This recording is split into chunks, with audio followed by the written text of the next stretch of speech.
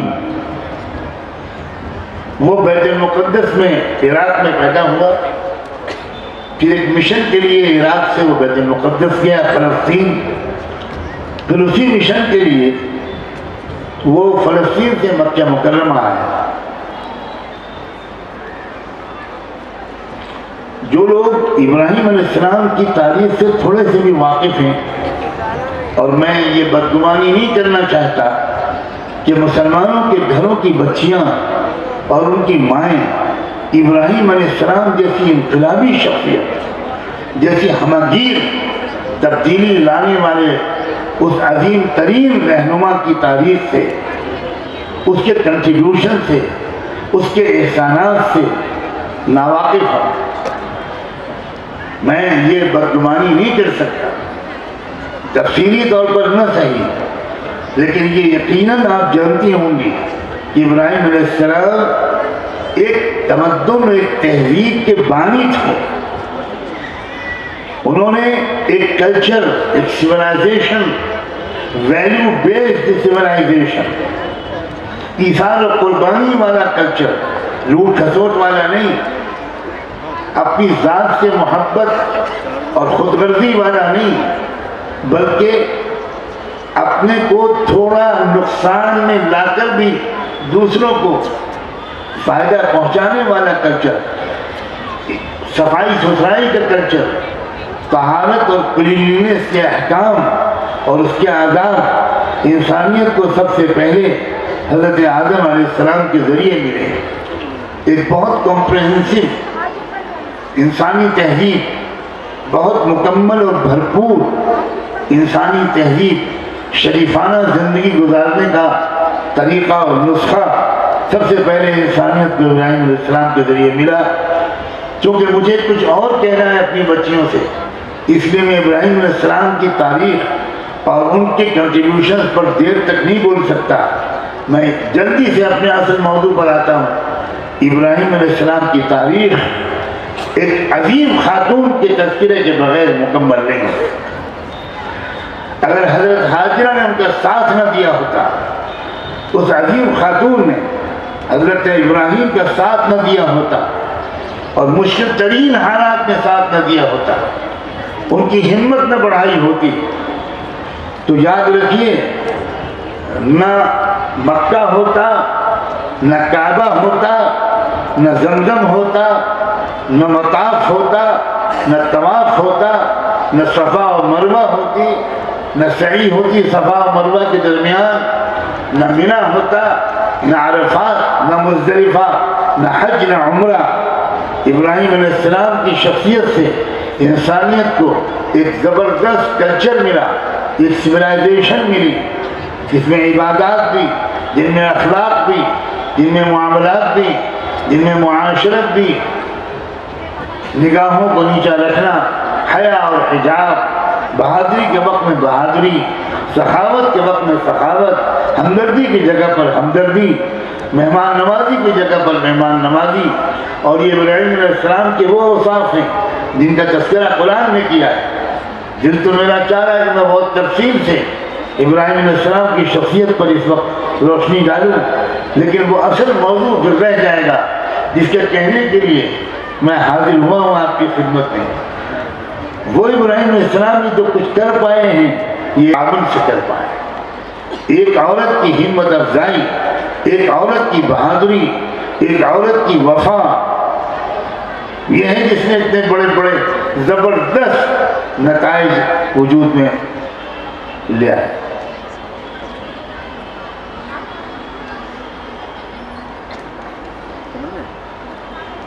تنہا ابراہیم علیہ السلام کے تذکرے سے وہ تاریخ کا بیان مکمل نہیں ہو سکتا.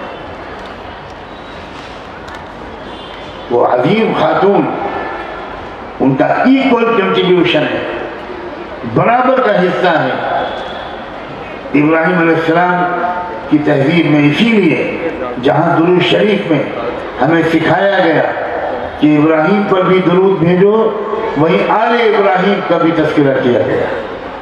اللہ نہیں بھول سکتا، ہم اور آپ بھول سکتے ہیں. اور عورتوں کی قربانیوں کو تو بہت بھلایا گیا. یہ بہت بڑی زیادتی ہوئی ہے. میں اپیل کرتا ہوں، گزارش کرتا ہوں، امید کرتا ہوں، ابھارتا ہوں، آپ کو انکریج کرتا ہوں کہ آپ کم سے کم انسانی تاریخ میں انقلابی خواتین کی تاریخ پڑھیں. آپ کا مطالعہ تھوڑا ہونا چاہیے، اس سے آپ کو اپنے اوپر اعتبار آئے گا، آپ کی ہمت بڑھے گی، اپنی آپ کو بہتر طریقے پر آپ پہچان پائیں گے. اپنی فیملی کی تربیت کے سلسلے میں آپ کو اس نالج سے زبردست ہمت ملے گی.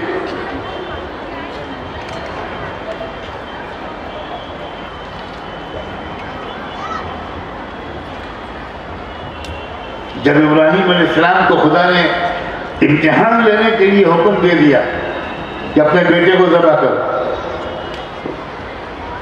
ذبح کروانا بالکل نہیں تھا، لیکن یہ دکھانا تھا دنیا کو کہ دیکھو یہ ایک درجہ ہے محبت کا کہ سب سے زیادہ محبوب ترین چیز بڑھاپے میں پیدا ہونے والا اکلوتا بچہ، اللہ نے کہا یہ بھی مجھے دے دو. تو وہ شخص وہ بھی دینے کو تیار ہو گیا. ظاہر ہے کہ ذبح تو ہو کروانا مقصود نہیں تھا، چنانچہ اللہ نے ہرگز یہ کام نہیں ہونے دیا. لیکن تاریخ نے اور آسمان کی آنکھوں نے یہ بھی دیکھا کہ جب ابراہیم علیہ السلام اپنے تئیں اللہ کے حکم کو سمجھ کر اپنے بیٹے اسماعیل کو ذبح کرنے کے لیے جا رہے تھے تو شیطان حضرت ہاجرہ کے پاس گیا، ماں کے پاس، اور شیطان نے ماں سے کہا کہ دیکھیے ماں آپ کیسی ماں، ماں کی ممتا تڑپ نہیں رہی، ارمانوں کے بعد یہ بچہ پیدا ہوا اور آپ کا شوہر بچے کا باپ یہ بنن کی جنون میں آ گیا ہے، یہ بچے کو لے جا رہا ہے کاٹنے اور ذبح کرنے، آپ اس کو روکیے. کیا عظیم خاتون تھی وہ. اس نے کہا اگر اللہ نے میرے شوہر ابراہیم سے اس کا مطالبہ کیا ہے تو ابراہیم کو وہ کرنا چاہیے جو اللہ چاہتے ہیں. میں ابراہیم کو نہیں روکوں گی، تو بدبخت یقیناً شیطان اور ابلیس ہے، دفع ہو جا میرے پاس سامنے سے. اور یہ حضرت حاجرہ نے کنکریاں اٹھائیں اور وہ کنکریاں اٹھا کر اس کو ایک ایک کر کے ماری. اب آپ سوچئے اللہ کے ہاں اپنی بندیوں کی کتنی قدر ہے. جو منہ میں وہ بیچ کی رمی جہاں ہوتی ہے کنکریاں ماری جاتی ہیں، وہ تاریخ کے لکھنے والے یہ بتاتے ہیں وہ وہی جگہ تھی جہاں ماں نے اپنے بیٹے کو قربان ہونے کے لیے جانے دیا اور روکنے والے شیطان کو دفع کر دیا. اس عظیم خاتون کی یادگار میں اللہ نے کہا کہ تم نبی ہو یا ولی یا عام مسلمان، تمہارا حج قبول نہیں ہوگا، تمہارا عمرہ قبول نہیں ہوگا جب تک تم اس میری بندی کے جگہ پر جا کر اس کی ادا کی نقل نہیں کرو. تم کو بھی کنکریاں مارنی ہوں گی. یہ ہے اسلام میں عورت کا مقام. یہ صفا و مروہ کی سعی آپ میں سے جو عمرہ اور حج کر چکی ہیں وہ جانتی ہیں کہ کیا ہے صفا مروہ. یہ بھی حضرت حاجرہ کی اس مامتا اور اس ایمان و یقین، ان دونوں کی یادگار.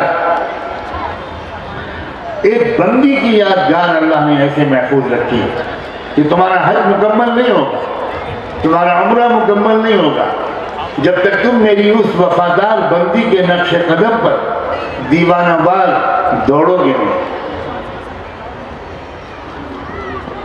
موسیٰ علیہ السلام کا قصہ ان کی عظیم ماں کے تذکرے کے بغیر مکمل نہیں ہو سکتا. عیسیٰ علیہ السلام کا واقعہ ان کی عظیم ماں مریم کے تذکرے کے بغیر مکمل نہیں ہو سکتا. اور دور کیوں جائیے، کیا رحمت دو عالم صلی اللہ علیہ وآلہ وسلم کا تذکرہ اس عظیم وفادار شریک حیات ام المومنین سیدہ خدیجہ الکبریٰ رضی اللہ عنہا کے بغیر مکمل ہو سکتا ہے؟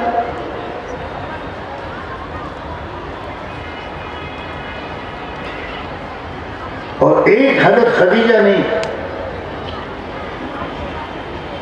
ہزاروں لاکھوں خدیجائیں ہیں جنہوں نے اس امانت کو ہم تک پہنچانے میں بہت بڑا کردار ادا کیا ہے، بہت عظیم کردار ادا کیا.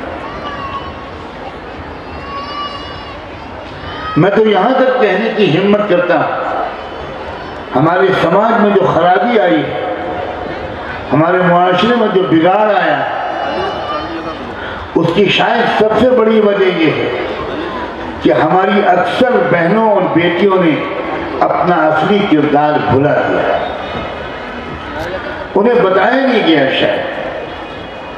اور یہ میں ان کی طرف سے ایک عذر پیش کرتے ہوئے کہہ رہا ہوں، ایک ایکسکیوز ڈھونڈ رہا ہوں ان کے لیے. ان کو شاید بتایا نہیں گیا، ان کو نہیں معلوم کہ سماج میں بہتر تبدیلی لانے میں ان کا کیا کردار ہونا چاہیے. جب سے عورتوں نے یہ محاذ چھوڑا ہے، جب سے عورتوں نے اپنی ذمہ داری کو بھلایا ہے، تب سے تنہا مردوں کی کوششوں سے معاشرے کا بگاڑ دور نہیں ہو پا اور نہیں ہو پائے گا، ہرگز نہیں ہو پائے گا. اگر سچ پوچھئے تو میں اس وقت دیوانہ وار پورے ملک میں جانے کی کوشش کر رہا ہوں اور ہر جگہ کے لوگوں سے کہہ رہا ہوں کہ کوئی اور طبقہ جمع ہو پائے یا نہ ہو پائے، مجھے کسی طرح اپنی بچیوں سے، بہنوں سے بات کرنا. مجھے احساس ہے کہ آپ کی حق تلفی ہوئی ہے، مجھے احساس ہے کہ آپ کی ذمہ داری کا احساس کم دلایا گیا ہے، اس لیے آپ یہ اکثر سمجھتی ہیں کہ یہ ہماری ذمہ داری ہے. آپ کو کوئی وہ اٹیچمنٹ، وہ کنسرن، وہ فکر و تشویش، وہ جذباتی لگاؤ کہ یہ معاشرہ کدھر جا رہا ہے، یہ ہو کیا رہا ہے. اب اس ملک کے اندر حجاب کرنے میں مشکل پیش آئے گی جس ملک نے دنیا کو حجاب سکھایا تھا. اس بات کو نوٹ کیجیے گا، دنیا کو حجاب، دنیا کو پردہ سب سے پہلے بھارت نے سکھایا. اس دیش کے اندر ہماری بچیوں کو پریشان اٹھانی پڑے اگر وہ اصلی بھارتی سنسکرتی کی طرف واپس جانا چاہیں، اگر وہ پردہ کرنا چاہیں. میں آپ کو یہ انکریج تو نہیں کر سکتا کہ آپ فلاں کتاب پڑھیں اور فلاں کتاب پڑھیں، لیکن اگر کسی رامائن کے ایکسپرٹ اسکالر سے آپ کی ملاقات ہو، آپ کے کالج میں کوئی سنسکرت کے پروفیسر ہوں، کوئی ویدک دھرم کے پروفیسر ہوں، کوئی رامائن کو پڑھنے والے اسکالر آپ کو مل جائیں، میل یا فیمیل، یا آپ گوگل پر خود سرچ کر کے رامائن کا انگلش ٹرانسلیشن پڑھیں یا ہندی ایڈیشن پڑھیں، تو آپ اس چیپٹر کو کھولیں کہ جس میں سیتا جی کی واپسی کے بعد جو جشن منایا جا رہا ہے، خوشی منائی جا رہی ہے. اتنی لمبی جدائی کے بعد شری رام چندر جی اور سیتا جی کا ملن ہو رہا ہے. یقیناً یہ خوشی کی بات ہے. تو ان کے چھوٹے بھائی لکشمن، رام چندر جی کے چھوٹے بھائی لکشمن سے کہا جاتا ہے ہار دے کر، مالا دے کر، کہ اس خوشی کے موقع پر اپنی بھابھی کے گلے میں، سیتا جی کے گلے میں یہ مالا ڈالو. یہ بہت خوشی کا موقع ہے، اس کو ہم انجوائے کریں گے، سیلیبریٹ کریں گے. وہاں 14 مہلائیں رامائن کے بیان کے مطابق کھڑی ہیں. میں نہیں ذمہ داری لیتا کہ وہ بیان کتنا سچا ہے کتنا جھوٹا، لیکن میں بتا رہا ہوں کہ جو لکھا ہے کہ 14 عورتیں وہاں پر کھڑی تھیں. لکشمن جی ہار لے کر، مالا لے کر کھڑے ہو گئے. ان 14 مہیلاؤں کے سامنے سر جھکا کر، نگاہیں جھکا کر. لوگوں نے کہا کہ لکشمن جی جلدی کیجئے، دیر ہو رہی ہے، ابھی اور بھی کاریہ ہے، آپ بھابھی کے گلے میں جلدی سے ہار پہنائیے. تو لکشمن جی نے کہا کہ مجھے کوئی بتا دے کہ میری بھابھی ان مہیلاؤں میں سے کون سی ہے. تو ان سے لوگوں نے کہا کہ آپ 14 سال اکیلے اپنی بھابھی کی حفاظت کے لیے آپ جنگل میں رہے ہو اور آپ ابھی تک اپنی بھابھی کو نہیں پہچانتے. تو لکشمن جی نے کہا میں نے کبھی ان کے چرنوں سے اوپر دیکھا ہوتا تب تو میں پہچانتا، اس کے سوا پردہ اور کیا ہے. یہ جہالت ہے. یہ پالیٹکس تو ہو سکتی ہے، یہ راجنیت تو ہو سکتی ہے، لیکن اس کا کوئی تعلق دھرم سے نہیں ہے، اس کا کوئی تعلق سنسکرتی سے نہیں ہے، اس کا کوئی تعلق گیان سے نہیں ہے، اس کا کوئی تعلق علم سے نہیں ہے، اس کا کوئی تعلق نالج سے نہیں ہے. یہ ہے پردہ. اس وقت تو قرآن نہیں آیا تھا، اس وقت تو محمد رسول اللہ دنیا میں تشریف نہیں لائے تھے. لوگوں نے جہالت کی وجہ سے، اور میں ٹوک لفظوں میں کہہ رہا ہوں، بھارت کے لوگ، بھارت کے پولیٹیکل لیڈرز، وہی بھارت کی تاریخ کے اعتبار سے بالکل جاہل ہے. انہوں نے بھارت کی تاریخ نہیں پڑھی. اور اس سے آگے بڑھ کر کہتا ہوں، انہوں نے اپنے مذہب کی کتابوں کو بھی ٹھیک سے نہیں پڑھا. وہ عوام کی جہالت کا فائدہ اٹھا کر نہ جانے کیا کچھ کہتے رہتے ہیں اور پبلک بیچاری تالی بجاتی ہے.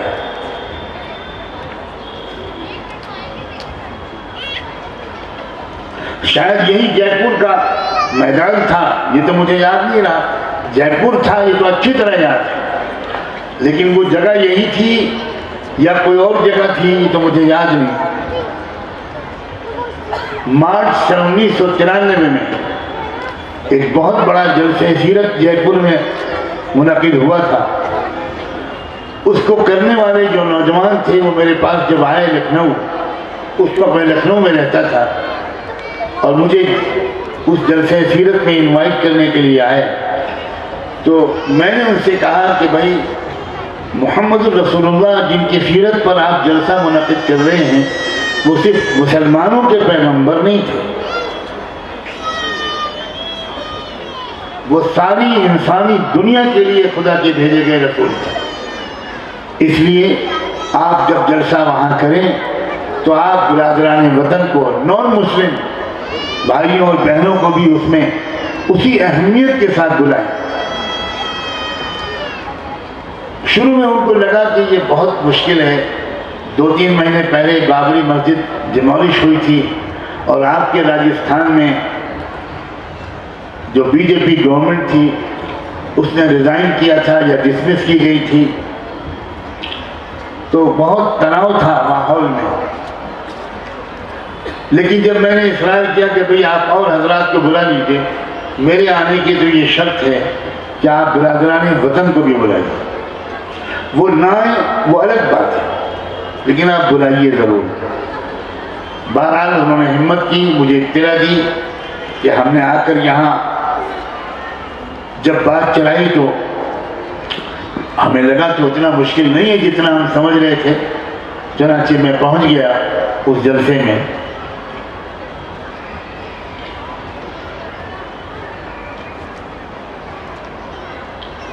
ڈاکٹر سنگھ شکھاوت صاحب جو اس سے کچھ پہلے تک، کچھ مہینوں پہلے تک آپ کے راجستھان کے چیف منسٹر تھے، وہ بھی اس مہمان خصوصی کے حیثیت سے اس جلسے میں شریک تھے. اور جے پور کے کلکٹر صاحب بھی تھے، بہت سے اور بھی مہمان تھے، علماء کی بڑی تعداد تھی. تو شکھاوت صاحب نے اپنی تقریر میں، مختصر سی تقریر تھی، رسول اللہ صلی اللہ علیہ وآلہ وسلم کی شان میں جو شریف غیر مسلم جس طرح خراج عقیدت پیش کرتے ہیں اس طرح انہوں نے خراج عقیدت پیش کیا. لیکن اس کے بعد انہوں نے کہا کہ اس وشے پر میں کیا بول سکتا ہوں، میں تو سننے اور سیکھنے آیا ہوں. لیکن چونکہ یہاں منچ پر بہت سے ودوان بیٹھے ہیں، اس لیے میں ایک پرشن پوچھنا چاہتا ہوں، اور بہت دنوں سے میرے دماغ میں وہ سوال کھٹک رہا ہے. وہ سوال یہ ہے کہ جس قوم کے پاس زکوٰۃ جیسا سسٹم موجود ہے وہ قوم غریب کیوں ہے؟ یہ بات ابھی تک میری سمجھ میں نہیں آئی.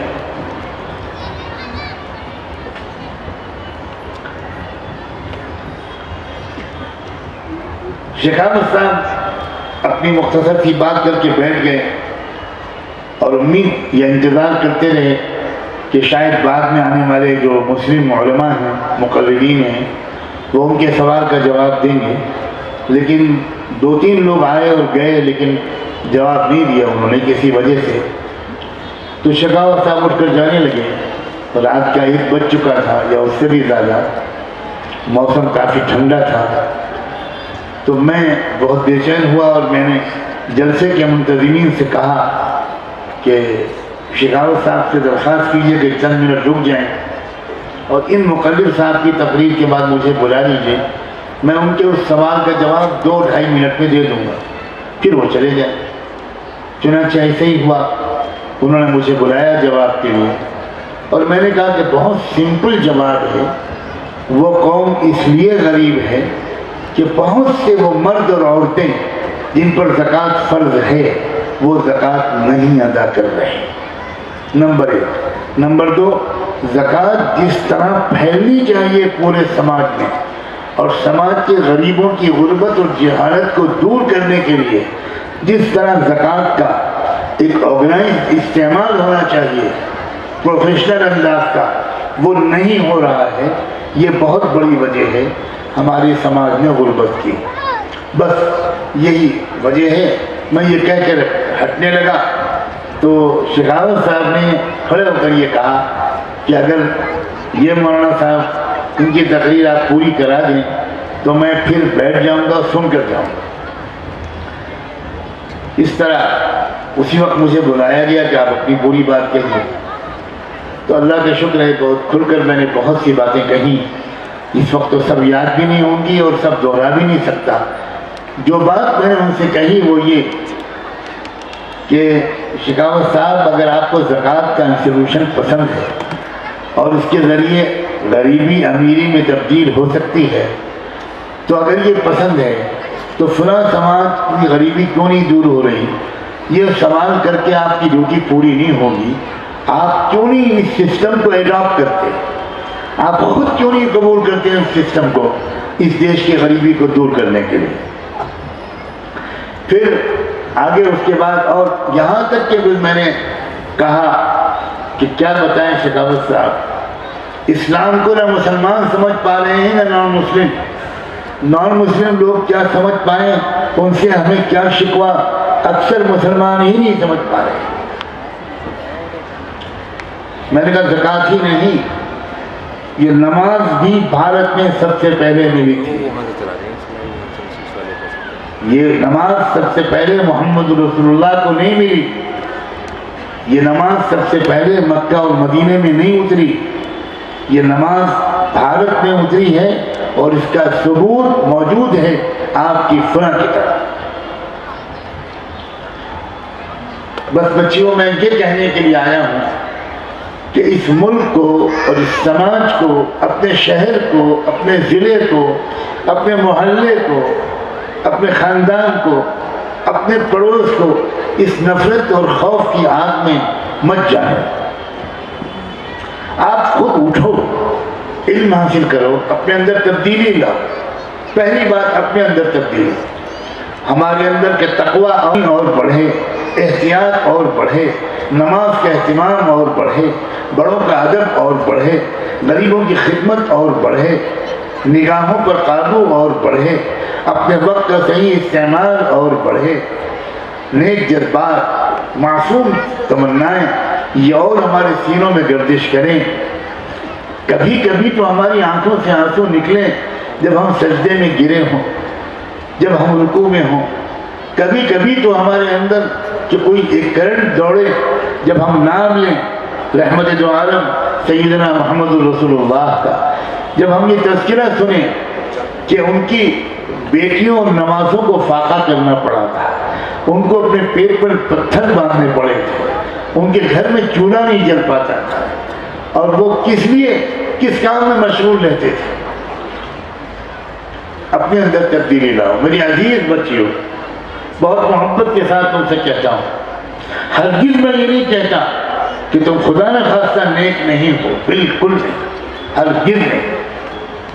اللہ جانے تم میں کیسی کیسی پاک دامن بچیاں بیٹھی ہوں، کیسی کیسی نیکیاں اپنے دامن میں چھپائے بیٹھی ہوں، تمہارے اعمال ناموں میں کیسی کیسی شاندار نیکیاں لکھی جا چکی ہوں، لیکن میں بہت محبت کے ساتھ تم سب کی اجازت سے یہ ضرور کہتا ہوں،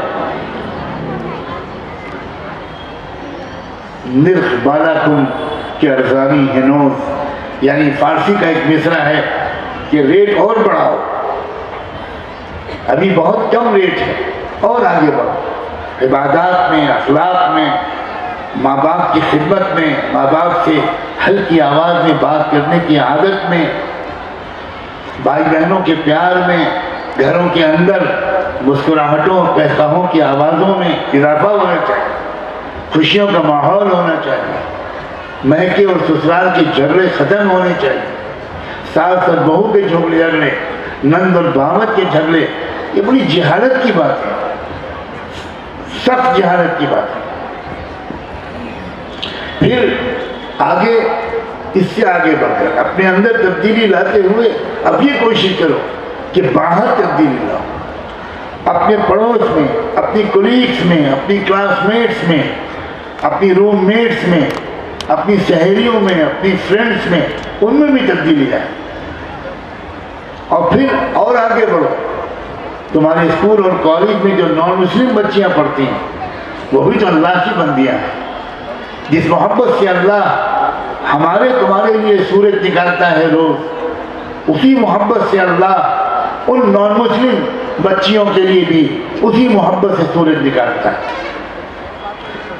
اللہ کی وہ بھی بندیاں ہیں، ان کا بھی رب اللہ ہے، ان کا بھی مالک اللہ ہے، ان سے دوستیاں ہیں تمہاری، بہت مبارک، لیکن ان دوستیوں کا فائدہ اٹھا کر ان کے ذہن سے کچھ غلط فہمیوں کو دور کرو، کچھ ان کو یہ بالکل کہو بہت محبت کے ساتھ کہ میں کوئی ایسی کوئی ریلیجس ٹیچر تو ہوں ہی کہ میں کوئی دعوت دوں، کوئی اپدیش دوں، بالکل نہیں۔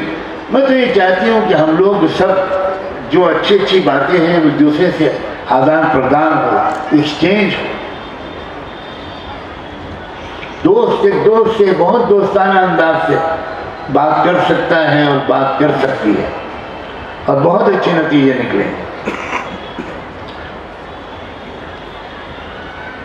بعض مواقع ایسے بھی آتے ہیں اور آئیں گے کہ تم کو مضبوطی اور بہادری دکھانی ہو، مضبوطی اور بہادری کے ساتھ، پورے اطمینان کے ساتھ تم کو شریعت پر، سنت پر، ابراہیمی اور محمدی تہذیب پر مضبوطی سے جمنا ہوگا۔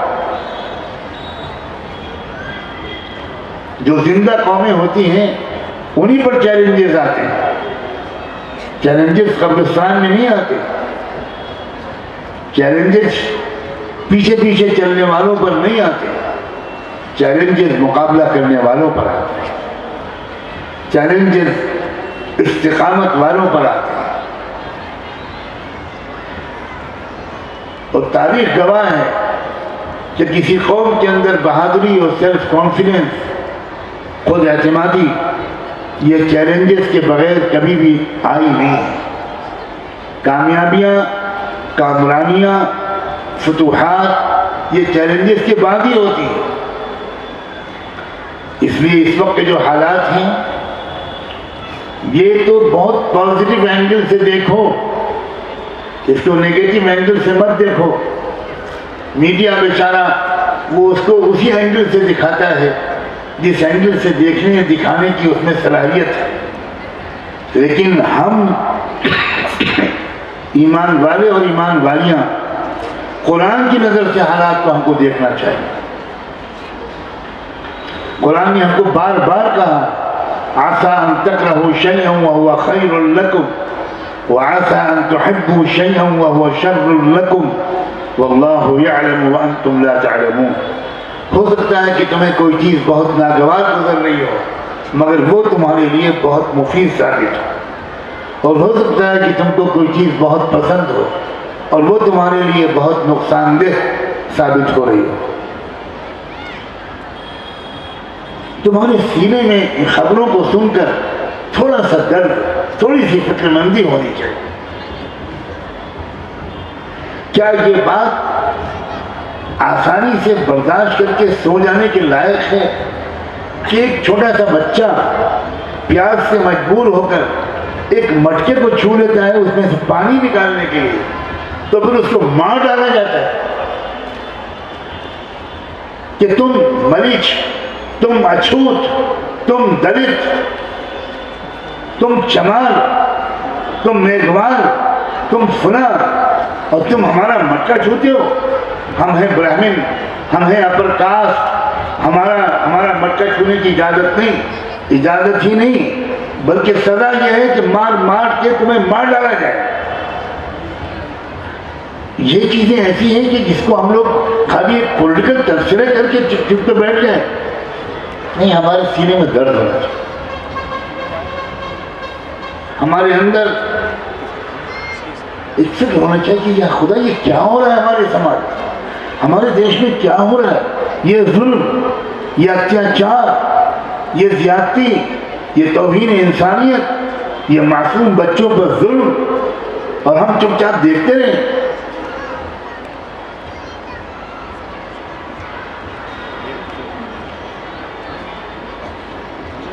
دیکھو، جب تک کہ چیلنجز نہیں آتے تب تک کام کرنے کے مواقع کھلتے نہیں۔ آپ کو تو اس پروگرام کا مجھے بتایا گیا، تھیم ہی یہ رکھا گیا کہ convert the challenges into opportunities. آپ چیلنجز کو مواقع میں تبدیل کرو،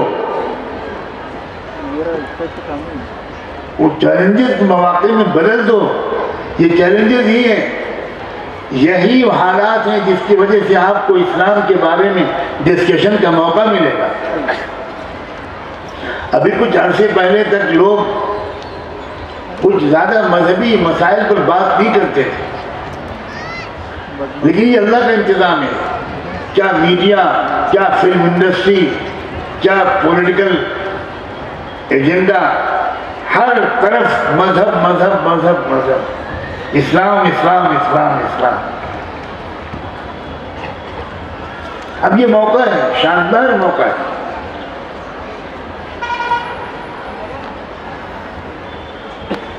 ہمارے اسی ملک میں ایک شنکراچاریہ ہیں۔ شنکراچاریہ کتنے قسم کے ہوتے ہیں یہ تو میں نہیں جانتا، لیکن وہ اپنے کو شنکراچاریہ ہی کہتے ہیں۔ انہوں نے ایک کتاب لکھی تھی پہلے اسلام کے خلاف، اور یہ ثابت کرنے کی کوشش کی تھی کہ اسلام دنیا میں آتنکواد کا اصل کارن ہے۔ پھر کچھ لوگ ان سے ملے اور ان سے کہا کہ آپ نے اسلام کے بارے میں کون کون سی چیزیں پڑھی ہیں؟ کیا پڑھایا؟ تو انہوں نے کہا کہ اسلام جو دو کتابیں جو اسلام کے خلاف لکھی گئیں ان کا انہوں نے نام لیا. میں کتابوں کے نام بھی نہیں لوں گا اور پوچھنے والوں اور بتانے والوں کا بھی نام لوں گا.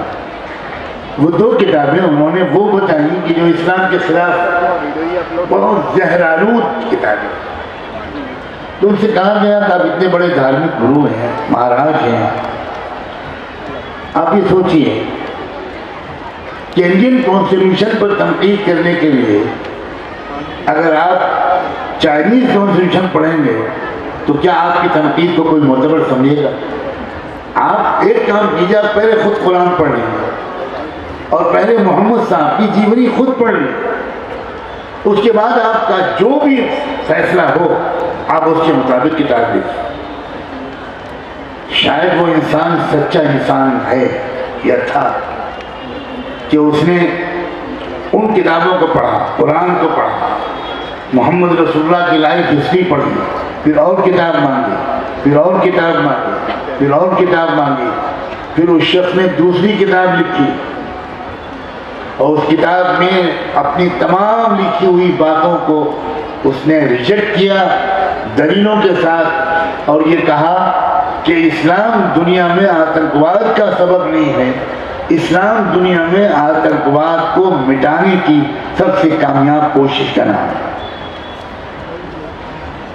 بڑی چیز ہے علم، بڑی چیز ہے ڈائیلاگ، بڑی چیز ہے کمیونیکیشن، بڑی چیز ہے گفتگو.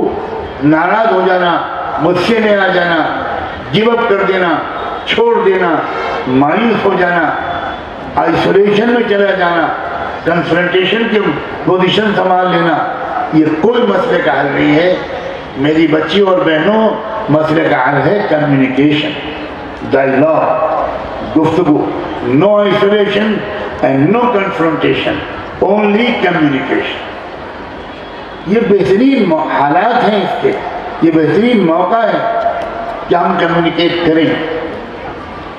ایک وہ بھی تو لڑکی تھی کیرلا کی جس نے اسٹڈی کیا، مطالعہ کیا، اور کیسے اس کی ہاسٹل کی روم میٹ ایک بڑی دیندار پاک دامن شریف مسلمان بچی تھی. وہ باقاعدہ تہجد بھی پڑھتی تھی، فرض نمازیں پڑھتی تھی، قرآن کی تلاوت کرتی تھی، تفسیر کی ایک آدھ کتاب کا مطالعہ کرتی تھی، اور یہ اس کے ساتھ میں رہنے والی ایک نان مسلم لڑکی تھی. یہ اپنی روم میٹ کے کیریکٹر سے، اس کے مینرز اور اخلاق سے بہت متاثر تھا. تو اس نے دھیرے دھیرے دھیرے کچھ کتابیں پڑھنی شروع کی، اور الٹیمیٹلی ایک وقت آیا کہ اللہ نے اس کے دل کو کھول دیا اور اس نے تسلیم کیا کہ بالکل یہی صحیح راستہ ہے.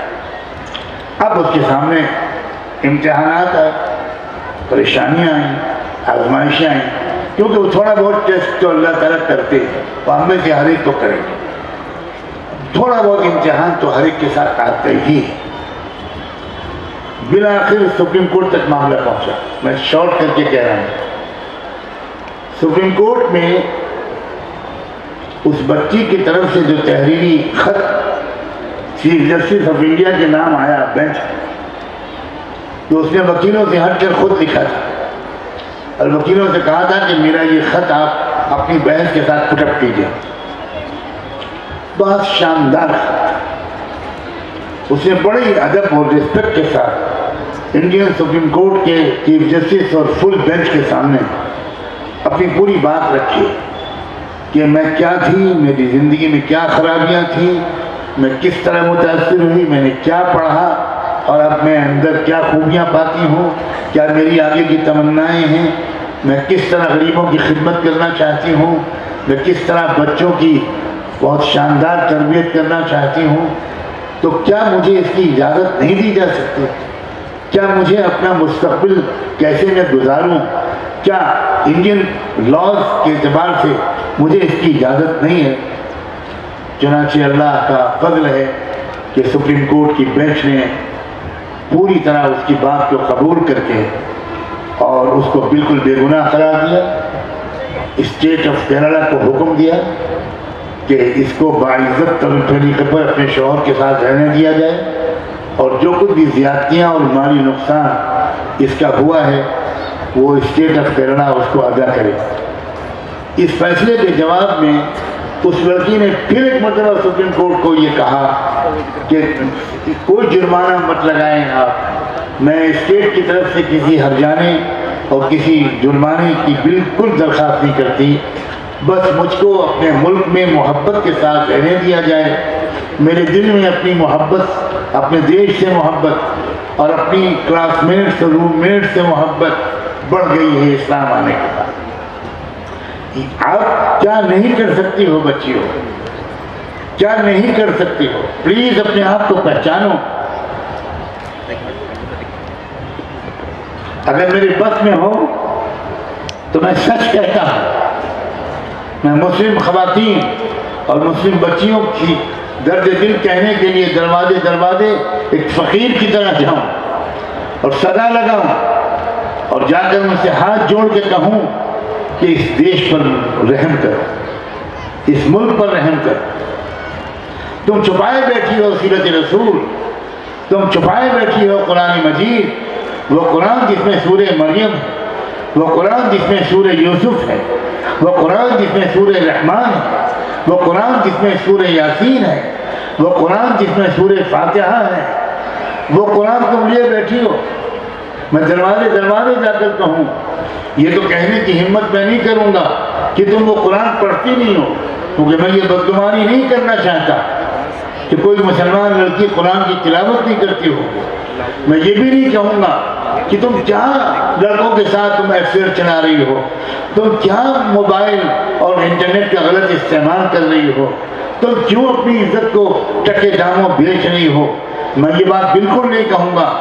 کسی شہزادی سے اگر کوئی نصیحت کرنے کا موقع کسی دین کے خدمت گزار کو ملے گا تو وہ شہزادی سے یہ نہیں کہے گا کہ کسی بھنگی سے عشق مت کرنا، وہ شہزادی سے یہ کہے گا کہ شہزادی آپ کا مقام بہت بلند ہے، آپ اپنے اسٹیٹ اور اپنی ریاست کی غریب عورتوں کی فکر سنبھالیے، آپ زبیدہ بنیے، وہ زبیدہ جو دنیا کے سب سے طاقتور حکمراں ہارون رشید کی بیوی تھی۔ ہارون رشید نے ایک مرتبہ خوش ہو کر کہا، زبیدہ آج میں تمہاری فلاں گیسٹر سے بہت خوش ہوا ہوں، مانگو کیا مانگتی ہو۔ وہ دنیا بھر کے ہیرے جواہرات مانگ سکتی تھی، لیکن واہ سلام ہو زبیدہ پر۔ زبیدہ نے کہا، میرے سرتاج، میرے شوہر، آپ ایک کام کر دیجئے کہ وہ جو طائف کی چوٹیوں سے لے کر مکے تک کا معاملہ ہے اور مکے سے لے کر بغداد تک کا راستہ ہے، سینکڑوں کلومیٹر کا، اس میں پانی کی بہت کمی ہے، لوگوں کو پانی کی دقت ہوتی ہے، حج اور عمرے کے لیے جانے والوں کو پانی کی دقت ہوتی ہے، آپ کسی طرح ایک نہر کھدوا دیجئے، ایک نہر کھدوا دیجئے۔ اللہ اکبر، سلام ہو زبیدہ۔ زبیدہ نے اپنے لیے بندے نہیں مانگے، زبیدہ نے اپنے لیے چوڑیاں اور کنگن نہیں مانگی، زبیدہ نے لاکھوں کروڑوں انسانوں اور پرندوں اور جانوروں کی پیاس کو بجھانے کا انتظام کرنے کے لیے ایک نہر کھدوانے کا مطالبہ کیا، اور کئی سو کلومیٹر لمبی نہر اس کے شوہر خلیفہ ہارون رشید نے کھدوائی، اور اپنی بیوی کی یادگار کے طور پر اس کا نام ہی رکھ دیا گیا نہر زبیدہ۔ کیا فائدہ پہنچتا اگر وہ ایک ہار بندے مانگ لیتی، اس کے الماری میں ایک اور ہار کا اضافہ ہو جاتا۔ مگر یہ ہے عورت سمجھدار، جس نے شوہر کی خوشی کے لمحات کا فائدہ اٹھا کر کوئی ناجائز یا سطحی مطالبہ نہیں کیا، اس نے شوہر کے اچھے موڈ کا فائدہ اٹھا کر وہ فرمائش کی، وہ ڈیمانڈ کی جس سے لاکھوں مسافروں، جس کی یاد میں شاہ جہاں نے اتنا پیسہ برباد کر کے تاج محل بنا دیا۔ یہ کوئی کارنامہ نہیں ہے، اس تاج محل سے کسی غریب کا کوئی بھلا نہیں ہوا، اس تاج محل سے کبھی کسی کی پیاس نہیں بجھی۔ لیکن وہ عورتیں جو ضمیر رکھتی ہیں، وہ علم رکھتی ہیں، جو عقل رکھتی ہیں، جو سوجھ بوجھ رکھتی ہیں، جو انسانیت کا درد رکھتی ہیں، ان کی سوچ بہت بلند ہے۔ میری عزیز بچیوں، اپنی سوچ کو بلند کرو۔ میں تو امت کی خواتین کے سامنے ہاتھ جوڑ کر کہنے کو تیار ہوں، اللہ کے واسطے اس امت کے مستقبل پر، صرف امت کے مستقبل پر نہیں، انسانیت کے مستقبل پر رحم کرو، خود غرضی چھوڑو، بلند سوچ اختیار کرو، غریبوں کی محبت، غربت کو دور کرنے کی کوشش۔ کیا تم ایسے پروجیکٹ نہیں شروع کر سکتی؟ کیا تم ایسے پروجیکٹ سوچ نہیں سکتی کہ ہم لوگ اپنے ہاتھ سے سویٹر بنیں گے، ہم لوگ اپنے ہاتھ سے کچھ نہ کچھ نیٹنگ کریں گے اور اس نیٹنگ کو ہم لے جائیں گے مارکیٹ میں، ہم اس کا مارکیٹنگ کریں گے اور اس کے پروفٹ سے ہم کوئی انڈے پراٹھے نہیں کھائیں گے، اس کے پروفٹ سے ہم کچھ یتیم اور غریب بچوں کی تعلیم کا انتظام کریں گے۔ آپ سب کر سکتی ہو، اپنے آپ کو آرگنائز کرو، اپنے آپ کو این جی اوز کے ذریعے سے منظم کرو۔ اب یہاں لوگوں نے ذکر کیا 1995 میں رجسٹر ہوا، کام شروع ہوا 1990 میں۔ میں نے ایک این جی او قائم کیا لکھنؤ میں رحمان فاؤنڈیشن کے نام سے، اب تو 20 اضلاع میں اس کی برانچز پہنچ گئی۔ آج میں سنانا چاہتا ہوں کہ رحمان فاؤنڈیشن کے قیام کے پیچھے وہ کون سا غمناک، الم انگیز، رلا دینے والا واقعہ۔ لکھنؤ میں ایک کریش ہو گیا اور کرفیو لگ گیا، ٹینشن پیدا ہو گیا۔ جب کرفیو لگتا ہے تو سمجھدار لوگ جانتے ہیں کہ جو لوگ روزانہ کھانے کمانے والے ہوتے ہیں ان کے ہاں تو فاقے آنے لگتے ہیں۔ جب کئی دن کے کرفیو چلا اور اندازہ یہ ہوا کہ ابھی یہ کئی دن اور چلے گا، تو میں نے پورے شہر میں یہ بات پھیلانے کی کوشش کی کہ تمام مسلمان وہ اپنی مسجد کے ارد گرد کے جو گھر ہیں ان گھروں میں جا کر یہ اندازہ کرے کہ کرفیو کی وجہ سے کسی پریشانی کا سامنا تو نہیں ہے، کسی خدمت کی ضرورت تو نہیں۔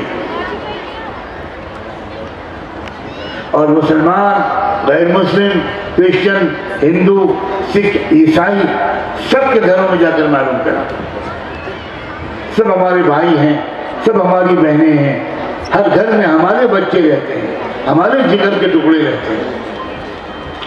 اب یہ میں نے لوگوں سے تو کہا، لوگوں نے کام شروع کر دیا۔ میں بھی اپنی مسجد کے چاروں طرف کی گھروں میں اپنے محلے کے 2-3 ساتھیوں کے ساتھ میں گیا، تو ایک گھر میں جب میں جانے لگا تو میرے محلے کے ساتھیوں نے مجھے روک دیا کہ یہاں مت جائیے۔ میں نے کہا کیوں؟ نہیں بس یہ نہ پوچھیے، لیکن یہاں مت جائیے۔ تو میں نے کہا کیا بات ہے، بتاؤ تو کچھ۔ تو انہوں نے کہا کہ یہاں اس گھر میں کوئی مرد نہیں ہے، صرف ایک لیڈی ہے اور وہ بھی کچھ اچھے کریکٹر کی نہیں ہے، آپ مت جاؤ۔ تو میں کچھ تھوڑا مشکوک ہو گیا، میں اپنے گھر میں آیا، تو اپنی اہلیہ سے کہا کہ ذرا تیار ہو جاؤ، بھوکا اوڑھو اور میرے ساتھ چلو اور فلاں گھر میں جانا ہے۔ میں تو نہیں جاؤں گا لیکن آپ کو جاؤ، ایک آدھ کسی کو اور ساتھ میں کر دیتے ہیں۔ میری اہلیہ جہاں بیٹھی ہیں غالباً سن رہی ہوں گی وہ کہ وہ گئی ہیں۔ اب وہاں سے جب واپس آئی، آج تک مجھے دن یاد آتا ہے تو میرے آنسو نہیں رکتے کہ جب واپس آئیں تو وہ اس قدر رو رہی تھیں، اس قدر رو رہی تھیں کہ میں بار بار پوچھتا رہا کہ کیا ہے کیا، بس وہ بول ہی نہیں پا رہی۔ کافی دیر کے بعد تھوڑا قابو آئی طبیعت، تو انہوں نے کہا ہم کیا بتائیں، آج ہم وہاں نہ گئے ہوتے تو ہم تو سیدھے جہنم میں جاتے۔ کیا ہوا کیا؟ اس گھر میں پتہ چلا کہ کوئی مرد نہیں ہے، شوہر اس کا کسی جرم کی سزا میں جیل چلا گیا ہے، معمولی سا جرم تھا، کچھ 1000 روپے کا فائن تھا، جرمانہ تھا، اور وہ نہیں ادا کر پایا تو جیل میں ہے، اور بیوی بیچاری اکیلی ہے، چھوٹی بچی ہے۔ اب وہ کیا کرے، بھوک سے بےتاب ہو گئی۔ تو یہ طے کیا اس ماں نے کہ میں اور اپنی بیٹی دونوں کو لے کر میں دریا میں کود جاؤں، خودکشی کر لوں، اور کوئی راستہ ہی نہیں۔ تو پل پر کھڑی ہوئی تھی رات کے 12 ساڑھے 12 بجے، لکھنؤ کی مشہور گومتی جو دریا ہے اس کے پل پر، اور وہاں وہ کھڑی ہوئی بس ڈر رہی تھی کہ کیسے چھلانگ لگائے پل پر سے۔ آئی اسی ارادے سے تھی۔ اس درمیان ایک جیپ گاڑی آئی، اس کے پاس میں رکی، اس میں سے 2-3 نوجوان اترے اور اس عورت کو، اس لڑکی کو اپنے گاڑی میں بٹھایا اور گھر لے گئے، اس کی عزت لوٹی اور اس سے کہا کہ اتنی خوبصورت لڑکی ہوتے ہوئے یہ تم کیا کرنے جا رہے، اسے کرنے کی کیا ضرورت ہے؟ کوئی بات نہیں، ہم روزانہ شام کو گاڑی بھیج دیں گے، آ جانا، اور اس کو 100 روپے دے کر گھر واپس کر دیں۔ اب وہ بیچاری روتے روتے اہلیہ سے کہنے لگی کہ آپ کو میرے پاس نہیں آنا چاہیے تھا، میں بہت ناپاک عورت ہوں، آپ ایک بہت اچھے گھرانے کی ہیں، آپ کو ہمارے پاس نہیں آنا چاہیے، اب جائیے یہاں سے۔ جو جب بہت اصرار پر اس نے اپنا واقعہ سنایا تو اتنا مجھے ڈر لگا کہ یا اللہ، اگر کہیں اسی رات میں میرا انتقال ہو جاتا تو اللہ تعالیٰ کے یہاں میں کیا منہ دکھاتا کہ تم درس قرآن دیتے پھرتے ہو، تم مضامین لکھتے پھرتے ہو، تمہارے پڑوس میں میری ایک بندی اپنی بھوکی بچی کی وجہ سے عزت لوٹوا رہی ہے اور تمہیں کچھ خبر نہیں۔ یہ ہے رحمان فاؤنڈیشن کے قیام کا پس منظر۔ بس اس کے بعد میں ہل گیا، میں نے کہا بھائی ہم بہت نظر انداز کر رہے ہیں، گھروں کے اندر کیسی کیسی تکلیفیں چھپی ہوئی ہیں۔ اس کے بعد اس وقت بڑے ہمارے حضرت والد صاحب تھے، انہوں نے اسے جب میں نے ذکر کیا تو بہت انکریج کیا، انہوں نے کہا بسم اللہ کر کے کام شروع کرو۔ اور ایک اور بڑے بزرگ عارف باللہ حضرت مولانا قاری صدیق صاحب رحمۃ اللہ علیہ اس کے افتتاحی جلسے میں تشریف لائے، اور وہاں سے وہ ایک ٹرسٹ شروع ہوا جس کا صرف سلوگن یہ تھا 1 روپیہ روز اور 1 گھنٹہ روز۔ ہر شخص 1 روپیہ اپنی کمائی کا نکال دے اور اپنے وقت کا 1 گھنٹہ دے دے، اس 1 روپے کو مہینے میں 30 روپے کر کے جمع کر کے ہم کوشش کریں، ہم سب ہر محلے والے لوگوں کی رہنمائی میں کہ ان کے محلے میں کس بیمار کے علاج کی ضرورت ہے، کون سا یتیم بچہ ہے جس کا علاج نہیں ہو پا رہا، جو تعلیم نہیں پا رہا۔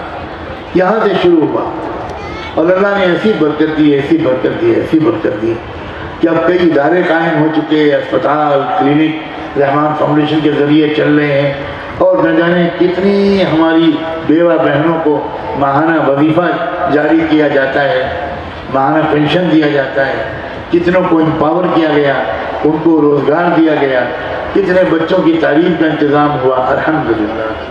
حالانکہ جتنا کرنا چاہیے تھا اتنا نہیں کر پا رہے ہیں، اس پر بہت شرمندگی ہے، لیکن میری عزیز بچیوں، میری بہنوں، اپنے سماج کی، معاشرے کی فکر کرو، اور کچھ اچھے مہذب انداز سے اگر آپ تربیت لے کر یہ کام شروع کریں، اگر آپ کے گھر کے مرد اگر وہ آمادہ ہوں تو ہمارے یہاں آئیں، ہمارے یہاں مستقل طور پر مختلف علاقوں سے قافلے آتے ہیں، ہم ان کو ٹرین کرتے ہیں، پریکٹیکل تربیت دیتے ہیں، اور وہ جا کر اپنے علاقے کے اندر وہ خدمت خلق کا، غریبوں کی خدمت کا، بیماروں کے علاج کا، اسکول کی تعلیم کا، بچوں کو قرآن پڑھانے کا، وغیرہ وغیرہ ضروریات زندگی کا انتظام کرتے ہیں۔ کتنی بچیوں کی شادیاں ہو چکی اور اب وہ بہت بچے والیاں ہیں اور بڑی بڑی خوشیوں کے ساتھ زندگی گزار رہی ہیں اور دعاؤں سے نوازتی رہتی ہیں۔ موجودہ حالات میں کسی طرح کا ڈر اور خوف اپنے سینے میں مت آنے دینا۔ اسلام کی حفاظت اور خدمت جتنی عورتوں نے کی ہے، تاریخ کا تعلم تو شاید یہ کہہ سکتا ہے کہ بعض موقع تو ایسے آئے کہ مرد بھی پیچھے رہے۔ یہ بلا وجہ نہیں تھا کہ حضرت خدیجہ کو پہلے اسلام لانے کا شرف حاصل ہوا، مردوں سے پہلے وہ بازی لے گئی۔ مکے کی زمین پر جو پہلی لاش گری، جو پہلا خون بہا، وہ بھی ایک عورت کا تھا، ایک مرد کا نہیں تھا، حضرت سمیہ تھی وہ۔ اور بہت لمبی تاریخ، بہت لمبی تاریخ۔ میں نے آپ کا زیادہ وقت لینا مجھے چاہیے، اور نہ میں خود اب اس قابل ہوں کہ زیادہ لمبی بات کروں۔ اس ملک کو آپ کی ضرورت ہے۔ میں صرف مسلمانوں کو نہیں کہتا، اور میں سچ کہتا ہوں، آن ریکارڈ کہنا چاہتا ہوں، ہماری خواہش تمنا یہ ہرگز نہیں ہے کہ مسلمان اس ملک پر حکومت کرے، ہرگز ہماری تمنا یہ نہیں۔ مسلمان کے تو بہت سے ممالک ہیں، کون سا جرم ہے جو وہاں نہیں ہو رہا، کون سی عیاشی ہے جو وہاں نہیں ہو رہی۔ ہماری خواہش یہ نہیں ہے کہ مسلمان ہمارے دیش پر حکومت کریں. ہاں ہماری خواہش یہ ضرور ہے کہ اس ملک میں انصاف قائم، اس ملک میں ہر ایک کو انصاف ملے، صرف مسلمانوں کو نہیں، غریبوں کو بھی ملے، کسانوں کو بھی ملے، مزدوروں کو ملے، مسلمانوں کو ملے، سکھوں کو ملے، بدھسٹ لوگوں کو ملے، شیڈول کاسٹ شیڈول ٹرائب کے لوگوں کو ملے، برہمنس کو ملے، راجپوتوں کو ملے، ہر ایک کو انصاف ملے. اور جب انصاف ہوگا تو امن ہوگا، امن ہوگا تو ملک ترقی کرے گا. ہم لوگوں نے الحمدللہ اب اس کے لیے بہت عرصے سے اصرار تھا، ایک فیصلہ کیا، اور میں اسی اطلاع پر اور ایک گزارش پر اپنی بات مکمل کروں گا. اس کے بعد اگر کوئی اعلان ہوں گے تو ہوں گے، اس کے بعد دعا ہوگی. دعا کے بعد آپ اللہ کی حفاظت میں اپنے اپنے گھر جائیے گا. ہم لوگوں نے یہ فیصلہ کیا بہت غور و خوض کے بعد، بہت استخارے کے بعد، جب ایک تحریک شروع کی جائے اس ملک میں. اب وقتی بیان و اجتماع سے آگے بڑھ کر اب ایک تحریک شروع کی جائے. چنانچہ آل انڈیا ایکتا موومنٹ کے نام سے ایک تحریک کا آغاز کیا گیا ہے. اس کے سلسلے کے رکنیت کے ممبرشپ کے فارم آپ کو دیے گئے ہیں. میری گزارش ہے کہ آپ زیادہ سے زیادہ بہنیں اور بچیاں اس ممبرشپ کو قبول کریں، اس فارم کو فل اپ کریں، اور جو منتظمین یہاں آپ کو اس کا طریقہ بتائیں اس کے مطابق آپ اس فارم کو جمع کریں. بعد میں آپ کے یہاں کی اپنی ایک لیڈرشپ مقرر کر دی جائے گی، ایک لوکل مقامی سطح کی آپ کی ایک پوری باڈی بن جائے گی، اور پھر یہاں مقامی رہنمائی میں آپ خدمت خلق کا، اتحاد پیدا کرنے کا، انصاف اور امن قائم کرنے کا کہ وہ پوری کوششیں کریں گی، جس کی کچھ جھلک کچھ واقعات کے ذریعے آپ کے سامنے میں نے رکھنے کی کوشش کی ہے. کسی طرح کی بدنظمی کے بغیر آپ وہ فارم اگر فل اپ کر دیں، جس کو انشراح، جس کو اطمینان ہو، کوئی ضروری نہیں ہے کہ سب لوگ اس فارم کو فل کریں. خواہش میری ضرور ہے کہ اگر آپ کے ذہن میں جذبات آئے ہوں، تازہ ہوئے ہوں، اور آپ چاہتی ہوں کہ آگے منظم طریقے پر آپ ایک مستقل سماج کی خدمت کریں، تو پھر آپ اس فارم کو فل اپ کریں اور اس فل اپ کر کے بتائے ہوئے طریقے کے مطابق جمع کریں. میں تھوڑی دیر کے لیے رکتا ہوں. مقامی جو ہمارے میزبان ہیں ان کا شکریہ ادا کرتا ہوں.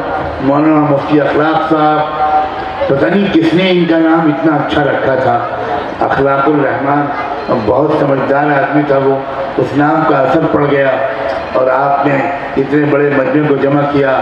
آپ کے اور رفقا، آپ کے اور سب ساتھی، آپ کی تمام طالبات، آپ کی جو شاگردنیں ہیں، جو آپ کی مومنات فاؤنڈیشن کی خواتین کارکن ہیں، سب کا بہت شکریہ.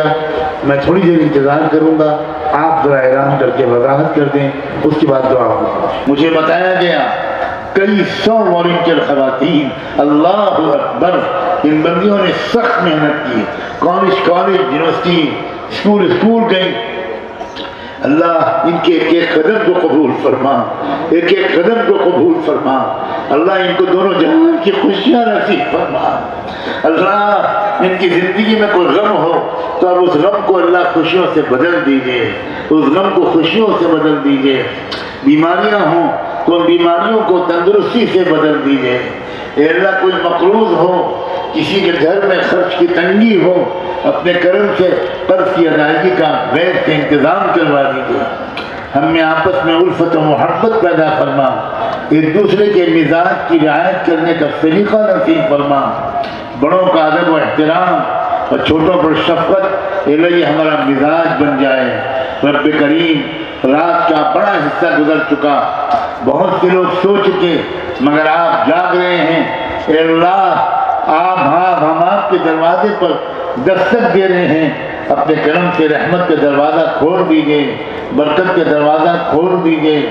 اللہ برکت کا دروازہ کھول دیجئے. جب تک دنیا میں زندہ رکھیے، ایمان کے ساتھ رکھیے گا، نیک کاموں کی توفیق کے ساتھ رکھیے گا، اور اللہ صحت، تندرستی، عافیت اور عزت کے ساتھ رکھیے گا. اور اللہ جب وقت مقرر آئے تو آسان موت دے کر ایمان کامل پر اپنے پاس بلا لیجیے گا اور بلا حساب و کتاب معاف کر کے جنت میں جگہ دے دیجیے گا۔ اللہ زندگی کا حساب تو دور کی بات ہے، ہم تو 1 گھنٹے کا بھی حساب نہیں دے پائیں گے۔ اللہ معاف فرما، اے رحمان معاف فرما، اے کریم معاف فرما، اے حنان معاف فرما، اے منان معاف فرما، اے ستار معاف فرما، اے غفار معاف فرما۔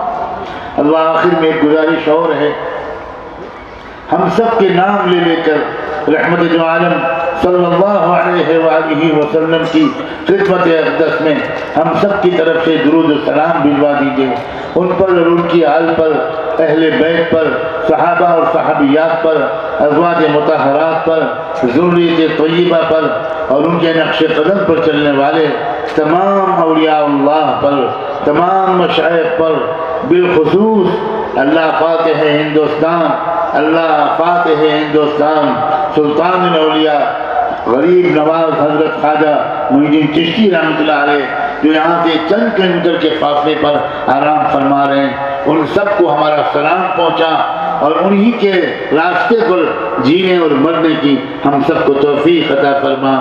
وصلی اللہ تعالی علی خیر خلقہ سیدنا محمد وعلی آلہ وصحبہ اجمعین برحمتک یا ارحم الراحمین۔ ذرا ملت ٹائمز کو آپ کی ضرورت ہے، ہماری آپ مالی مدد کریں۔